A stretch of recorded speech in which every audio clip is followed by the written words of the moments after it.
the fastest electronic music tutorial you'll ever watch. I'm gonna call this electronic music because you'll keep telling me this isn't technically this genre and this is this, bruh, shut up. Take a key and make a chord progression. I've used power chords. Now copy the chord root notes with a bass line. Simple house drums.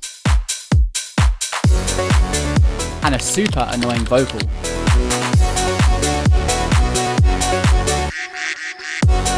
Now let's end the drop.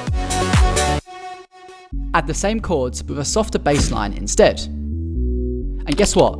A filter. Claps for build-up. Now we're going to add the open hat back in. There's a new element fading in. You can't hear it yet. It's this crazy lead pattern. Why can't you hear it? Because there's a filter.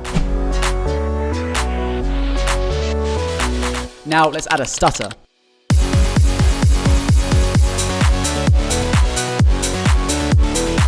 And that is the fastest electronic music tutorial you'll ever watch.